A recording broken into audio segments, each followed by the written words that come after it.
नमस्कार दोस्तों, मैं हूं पल्लवी राय, यूट्यूब चैनल भारत एक नई सोच से। दोस्तों, आज इस वीडियो में बात होगी पालघर मामले की। पालघर मामले के बारे में आप सभी बखूबी जानते होंगे। मुझे लगता है कि मुझसे कुछ ज्यादा ही जानते होंगे, लेकिन आज मैं पालघर मामले में बात करना चाहती हूँ। दोस्तों, पालघर मामले में क्या हुआ ये सब आपको बखूबी पता है, लेकिन फिर भी आइए कुछ मुख्य बिंदुओं पर आपका ध्यान ले जाना चाहते हैं। पालघर में 2 साधुओं के साथ एक ड्राइवर की जघन्य हत्या की गई, उनके साथ मॉब लिंचिंग की गई। दोस्तों, ये 2 साधु और एक ड्राइवर जो है, साधु अपने बड़े साधु यानी कि उनके गुरु की अंतिम यात्रा के लिए जा रहे थे, क्योंकि रोड के रास्ते सील होने की वजह से, लॉकडाउन के सील होने की वजह से ये लोग गांव से निकलते हैं। जिस गांव में इनके साथ जघन्य अपराध किया गया, उस गांव में एक अंधविश्वास फैला हुआ था। वो अंधविश्वास ये था कि लोगों को लग रहा है कि वहां पर जो बच्चा चोरी की एक गैंग आई हुई है और ये लोग बच्चों की किडनी निकालकर उसे बेच रहे हैं। बस इसी शक के बिना पर उन साधुओं के साथ जो है वो मॉब लिंचिंग की गई। अब दोस्तों, यहाँ कई तरह के सवाल भी हैं, लेकिन इस चीज को लेकर सोशल मीडिया और मेन स्ट्रीम मीडिया में कई तरह की बातें की गई, कई तरह के दावे किए गए और इसे जो है सांप्रदायिक तनाव बढ़ाने की कोशिश की गई, इसे हिंदू मुस्लिम करने की कोशिश की गई। यहाँ मेरा सवाल कई तरीके का है। यहाँ मेरा सवाल ये है कि पुलिस के वहां मौजूद होने के बावजूद लोगों ने कैसे साधुओं के साथ उनकी मॉब लिंचिंग की? पुलिस ने क्यों हवाई फायरिंग करके उन लोगों को रोकने की कोशिश नहीं की? और न जाने कई तरीके के सवाल। लेकिन यहाँ एक सवाल ये भी है कि क्या ये सच में हिंदू मुस्लिम का एंगल था या इसे हिंदू मुस्लिम का एंगल बनाया गया था?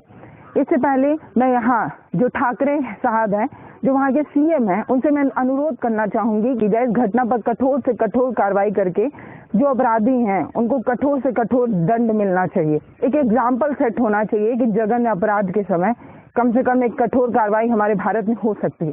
दोस्तों, यहाँ एक सवाल और है, सिर्फ इसी मामले में नहीं, हर मामले में जो है होना चाहिए, लेकिन फिर भी अगर इसी मामले में एग्जाम्पल सेट करेंगे तो कम से कम पीछे ये सारे मामले नहीं होंगे। मैं यहाँ आपको एक और बात कहना जरूरी समझती हूँ कि ये बात हमें समझना चाहिए कि एक सभ्य समाज में हिंसा बर्दाश्त नहीं की जानी चाहिए। चाहे किसी भी प्रकार की हिंसा हो, उसे बर्दाश्त नहीं किया जाना चाहिए। चाहे किसी भी धर्म, किसी भी जाति, किसी भी कौम से जुड़ा हिंसा हो, उसे बर्दाश्त नहीं किया जाना चाहिए। अगर आप किसी धर्म, किसी जाति विशेष से हो रही हिंसा को निगलेक्ट करते हैं और किसी एक विशेष जाति, किसी एक विशेष धर्म से हो रही हिंसा को आप जोर शोर से दिखाना चाहते हैं, तो आपकी मानसिक संतुलन जो है वो खराब है। एक सभ्य समाज में हिंसा बर्दाश्त नहीं की जानी चाहिए। यही एक मोटा लाइन जो है वो खींचना चाहिए और समझने की कोशिश करनी चाहिए कि सभ्य समाज में हिंसा बर्दाश्त नहीं होनी चाहिए, मतलब नहीं होनी चाहिए। अब दोस्तों, ये जब मामला घटित हुआ तो वहां पर समझने की बात ये है कि 110 लोगों को गिरफ्तार किया गया, जिसमें 9 नाबालिग भी हैं। दोस्तों, अब आप ये जानिए कि ये जो मामला पूरा है उसको लेकर कई तरह की बातें किए गए हैं। अब यहाँ बात ये थी कि जो हमारी मेन स्ट्रीम मीडिया है उसने क्या किया, उसने एक साधु को देखकर समझ लिया कि अब इसे सांप्रदायिक रूप देने के लिए सांप्रदायिक जामा पहनाया, अमली जामा पहनाने में आसानी होगी। 2 साधु का चेहरा दिखा कर ये दिखाने की कोशिश की गई कि मुस्लिमों ने इन्हें मार दिया है। लेकिन जब वहां की पुलिस ने ये साफ किया और ठाकरे जी ने भी बार बार ये कहा कि ये सांप्रदायिक चीज नहीं है, यहाँ पर जो है किसी संप्रदाय विशेष ने नहीं मारा है, बल्कि जिस संप्रदाय के साधु थे उसी संप्रदाय के लोगों ने इनको मारा है, यानी कि हिंदू ने ही हिंदू को मारा है। तो यहाँ ये बात साफ थी, ठाकरे जी बार बार कह रहे थे, लेकिन मेन स्ट्रीम मीडिया के साथ साथ सोशल मीडिया और अन्य कई अपने मानसिक संतुलन से बिगड़े हुए लोगों ने इसे जो है एक संप्रदाय विशेष को निंदा करने के लिए, एक संप्रदाय विशेष को टारगेट करने के लिए जो है इसे पूरा सांप्रदायिक तनाव बढ़ाने के लिए जो है इस मुद्दे को उठाया। मेरे मेन स्ट्रीम मीडिया से यही सवाल है कि बिना तथ्यों के जांच किए और बिना जांच आए आप कैसे किसी संप्रदाय विशेष को टारगेट कर सकते हैं? आप कैसे ये जांच कर लेते हैं कि किसी संप्रदाय विशेष की ही गलती है? दोस्तों, किसी भी मामले की जांच किए बिना उसे मेन स्ट्रीम मीडिया में चला देना ही सही नहीं है, क्योंकि जब ये किसी भी टीवी शो को करते हैं तो ये तो टीवी शो करके चले जाते हैं, लेकिन उस टीवी शो का असर बहुत से अधिक लोगों की मानसिक स्थिति पर पड़ता है। बहुत से अधिक लोगों के जो है सोचने समझने की क्षमता विकसित होती है वो मेन स्ट्रीम मीडिया देख के। ऐसे में होता क्या है, जब आप बड़ा आधे घंटे 40 मिनट का प्राइम शो करते हैं और लोगों के दिमाग में गंदी राजनीति भिगो देते हैं, सांप्रदायिक तनाव बढ़ा देते हैं, उसके बाद आप माफी भी मांगने नहीं आती कि आपने तक जो है वो गलत दी है।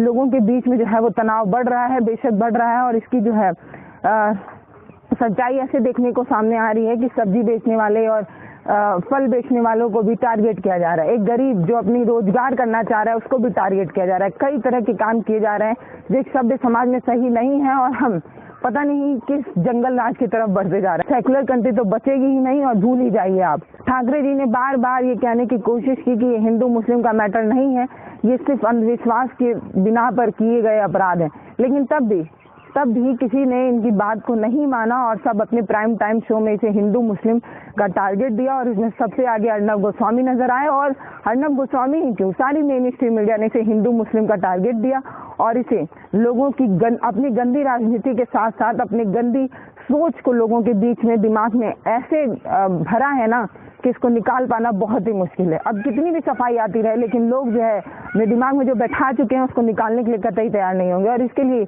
जिम्मेदार सिर्फ मेन स्ट्रीम मीडिया होगी। इसके लिए जिम्मेदार ये जो भी हिंदू मुस्लिम बटेगा पूरे देश में, जो लड़ाई होंगी, सांप्रदायिक दंगे होंगे, इसके लिए कोई और नहीं बल्कि मेन स्ट्रीम मीडिया ही जिम्मेदार होगी और होगी। आइए और भी कई चीजों पर आपका ध्यान ले जाना चाहती हूँ। मोहन भागवत को तो आप बखूबी जानते होंगे, आरएसएस के प्रमुख हैं। ये जो है हिंदू मुस्लिम के बारे में बखूबी हमेशा बोलते नजर आते हैं। जब मुस्लिमों के साथ मॉब लिंचिंग होती है तब इन्होंने कितना बयान दिया है, आप भी जानिए और समझने की कोशिश कीजिए कि इन्होंने कितना बयान दिया है। लेकिन आज साधुओं के साथ हुई हत्या पर इन्होंने जो है कई तरह के सवाल खड़े किए हैं और कई तरह की बातें जो है वो कही हैं। इनकी बातें तो कुछ हद तक सही मालूम होती है, लेकिन यहाँ सवाल ये है कि एक जाति विशेष के साथ जब कुछ बुरा हो रहा है तभी आपके अंदर की जो है वो जागृति क्यों जाग रही है। मुसलमानों के साथ जब हिंसा हो रही थी तब आपकी जागृति क्यों नहीं जागी। आइए जानते हैं मोहन भागवत ने क्या कहा। उन्होंने कहा क्या दो साधुओं की हत्या क्या होना चाहिए, क्या कानून व्यवस्था किसी एक के हाथ में ले लिया जाना चाहिए। इसके अलावा उन्होंने बोला पुलिस को क्या करना चाहिए। ये सभी चीजें ऐसी हैं जिस पर सोचा जाना चाहिए। बिल्कुल आपके सारे सवाल बिल्कुल सही हैं, लेकिन ये भी समझना चाहिए कि सिर्फ इसी मामले में क्यों सोच रहे हैं। इसके अलावा बहुत से ऐसे जघन्य अपराध हुए हैं।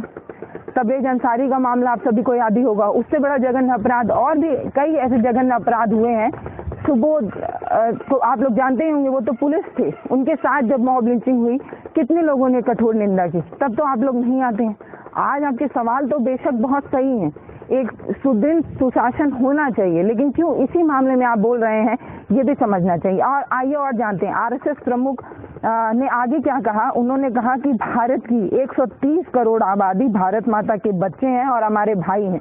आज इनको जो है हिंदू मुस्लिम में बड़ा प्यार आ रहा है, उन्हें अपना भाई बता रहे हैं। उन्होंने कहा कि ये दिमाग में रखना चाहिए कि दोनों पक्ष की तरफ से कोई गुस्सा और डर नहीं होना चाहिए।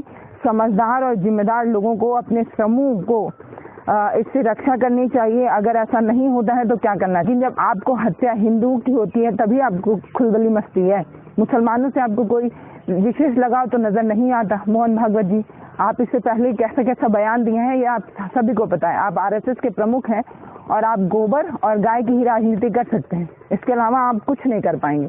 इसके अलावा उमा भारती को भी आप सभी जानते होंगे, ये भी आरएसएस से जुड़ी हैं। आज इन्होंने भी कई सवाल किए हैं, इनके सवाल भी बेशक जायज हैं और ऐसे सवाल होने चाहिए। पालघर में जो मॉब लिंचिंग हुई है, साधुओं की जो हत्या हुई है, इसे कानूनी दृष्टि से जघन्य अपराध माना जाना चाहिए। धर्म की दृष्टि से ये पाप है, कानून की दृष्टि से जघन्य अपराध है, बेशक सही है। इसके अलावा धर्म की दृष्टि से ये महापाप है। आप महाराष्ट्र के मुख्यमंत्री हैं, आपने स्वयं ये कृत्य नहीं किया है, लेकिन आपके द्वारा शासित राज्य में यह जघन्य कृत्य हुआ है, इसीलिए सभी दोषियों को दंडित किया जाना चाहिए। अब इस पर मैं थोड़ा अपनी बात कहना चाहती हूँ। इन्होंने कहा कि ठाकरे ने ये कृत्य नहीं किया है लेकिन उनके राज्य में ये हुआ है, इस तरह की बात। तो यूपी में भी बहुत मॉब लिंचिंग हुई है, तो क्या आपने कभी यूपी के सीएम यानी कि योगी आदित्यनाथ से ये सवाल किया था। उमा भारती जी, यूपी में आए दिन मॉब लिंचिंग हुई, जितने बार भी मुसलमानों के साथ लिंचिंग की गई, उमा भारती ने कभी ये सवाल किया कि आपके राज्य में हुआ है, भले ही आपने नहीं किया लेकिन आपके राज्य में हुआ है, क्या आप इसकी जिम्मेदारी लेते हैं। ऐसा सवाल ये नहीं करती है, क्योंकि यहाँ पे हमें पता है कि यहाँ पे बीजेपी की सरकार नहीं है। अगर बीजेपी की सरकार होती तो शायद इस मैटर को दबा दिया जाता, लेकिन यहाँ पर हम सभी को पता है यहाँ पर किसकी सरकार है। यहाँ पर कांग्रेस और कई पार्टियों की मिलीजुली सरकार है, इसीलिए यहाँ पर सवाल खड़ा किया जा रहा है। इससे पहले साधुओं के साथ बहुत हत्याएं हुई, उनको लेकर कोई भी सफाई जो है वो नहीं दिया। ट्विटर पे 1-2 बार ट्रेंड चला दिया जाता है। मैं ये कह रही हूँ कि किसी भी समाज में किसी भी प्रकार की हिंसा बर्दाश्त नहीं की जानी चाहिए। लेकिन एक उन्होंने आगे भी कुछ कहा है। उन्होंने कहा है कि जिस पुलिस कर्मियों के हाथ पकड़कर असहाय साधु की रक्षा करनी चाहिए थी, उन्होंने नहीं किया। उन पुलिस कर्मियों ने उन्हें बचाने की बजाय उन्हें भीड़ के हवाले कर दिया, उन्हें भीड़ में जाने दिया। वह खुद को छुड़ाकर अलग हो गए। वे पुलिस भी हत्या के आरोपी हैं। उन सभी पर आईपीसी की धारा 302 के तहत मामला दर्ज होना चाहिए। यही वह चाहते हैं। आज जो इस तरह की बात है वो क्यों साधु को बचाने की कोशिश नहीं की, इस तरह की बात उमा भारती करती है। बिल्कुल सही, उमा भारती ने बिल्कुल सही कहा है। जो पुलिसकर्मी उन लोगों को नहीं बचाकर, अगर वो चाहते तो हवाई फायरिंग करके साधु को बचा सकते थे, लेकिन उन लोगों ने नहीं बचाया। ये बिल्कुल सही सवाल उन्होंने उठाया है कि आखिर उन्होंने क्यों नहीं बचाया। उनकी ड्यूटी है कि वो किसी भी हिंसा को रोकने की कोशिश करें। तो वो पुलिसकर्मी कौन थे जिन्होंने जो है इन्हें रोकने की कोशिश नहीं की। लेकिन यहाँ दोस्तों सवाल कई उठता है। एक सवाल आपको मैं ये भी बता देती हूँ कि ये जो मॉब लिंचिंग और ये पालघर का पूरा मामला है, ये जानिए उस गांव के सरपंच बीजेपी से जुड़ी हुई हैं। क्यों सरपंच से सवाल नहीं किया जा रहा है? क्योंकि वो बीजेपी से जुड़ी हुई है। सरपंच ने आगे खुद कहा कि अंधविश्वास से जुड़ा मामला था, लेकिन फिर भी सरपंच की बात कोई नहीं सुन रहा है। ठाकरे को टारगेट किया जा रहा है ताकि वहां पर भी अपनी सरकार बनाई जा सके, या फिर वहां की सरकार को मतलब निंदा करके लोगों के बीच में बुरा बनाया जा सके। दोस्तों पालघर का पूरा मामला बेहद जघन्य अपराध है, इसकी कड़ी निंदा होनी चाहिए। लेकिन इसके बावजूद कई चीजें समझना चाहिए। पहली बात तो ये कि ये हिंदू मुस्लिम का मैटर नहीं था। तो जिन मेन स्ट्रीम मीडिया ने इसे हिंदू मुस्लिम बनाकर लोगों के बीच में लोगों की मानसिकता को हिलाने की कोशिश की है, क्या वो सभी माफी मांगेंगे? इसके अलावा और भी कई तरह के सवाल जो हैं वो हम डिस्कस करेंगे। अगले वीडियो में हम अर्नब गोस्वामी के बारे में डिस्कस करेंगे कि बहुत लेंथी वीडियो बन जाने के बाद आप लोग जो है इंटरेस्ट नहीं लेते। तो अगला वीडियो अर्नब गोस्वामी पे। लेकिन उससे पहले जान लीजिए कि ये कोई भी हिंदू मुस्लिम का एंगल नहीं था, और अगर नहीं था तो इसे किसने बनाया, और लोगों के बीच में जो ये अपनी गंदी राजनीति और गंदी सोच विकसित करने की जिन लोगों ने सोची, उन लोगों पर क्या कार्रवाई होगी ये भी सोचना चाहिए। और आप सभी से विनम्र निवेदन है कि अब जो ये सूचना का अधिकार आपको मिला है उसे भूल ही जाइए, क्योंकि अब किसी भी मेन स्ट्रीम मीडिया में आपको सही खबरें नहीं दिखाई जाती हैं। सब जो है पेड न्यूज आपके सामने पहुंच रही है। सरकार जो चाहती है वही न्यूज हमारे सामने पहुंचती है। ठाकरे और वहां की पुलिस ने, महाराष्ट्र पुलिस ने जब इसको दिखाया तो फिर क्यों उनकी जो है एफआईआर कॉपी नहीं दिखाई गई? एफआईआर कॉपी में साफ पता चल रहा था कि जितने लोग इस अपराध में जो है वो सामने आए वो सारे हिंदू हैं। इस वीडियो में एक सोहेब नाम का एक वायरल करने की कोशिश की है कि मार सोहेब मार। बाद में पुलिस ने ये भी बताया कि इस तरह की कोई आवाज उस वीडियो में नहीं है। तो कौन है जो ये ऐसी एडिटिंग करके लोगों के बीच में, लोगों के दिमाग में ऐसी गंदी राजनीति फैला रहा है? दोस्तों ये समझिए कि जब इसे बड़े मेन स्ट्रीम मीडिया से फैलाया गया है, ये अधिक लोगों तक पहुंचा है और अधिक लोगों की मनोदशा को या मनोस्थिति को इसने दूषित किया है। अब वो लोग जो है भले ही कितनी भी सफाई आ जाए, महाराष्ट्र पुलिस की सफाई आ जाए, ठाकरे की सफाई आ जाए, लेकिन किसी को कोई फर्क नहीं पड़ेगा, क्योंकि मेन स्ट्रीम मीडिया ने ऐसी गंदी सोच जो है, अपनी जो पेड न्यूज है उसको ऐसे लोगों के दिमाग में घुसेड़ दिया है ना कि किसी को अब कोई फर्क नहीं पड़ेगा। कितनी भी सच्चाई सामने आ जाए, लोग हिंदू मुस्लिम का ऐसे ही टैंगल बनाकर ऐसे ही लोगों के बीच में जो है बांटते रहेंगे। लेकिन आपसे विनम्र निवेदन है कि भारत जो है वो अनेकता में एकता का उदाहरण सेट करने वाला देश है, सेकुलर देश है। सभी को रहने का हक है और सभी को रहने दिया जाए। जो एक हिंदू राष्ट्र बनाने की कोशिश में इन्होंने जो मुसलमानों के साथ बुरा बर्ताव किया है, वो आज मुझे ये जवाब दीजिए कि आप सबसे पहले हिंदू मुस्लिम में बांटेंगे, फिर उसके बाद जब मुस्लिम मान लीजिए हट भी जाते हैं, आपके तीर से वो हट जाते हैं, तब आप क्या करेंगे? आप हिंदुओं में अपर और दलित को बांटेंगे।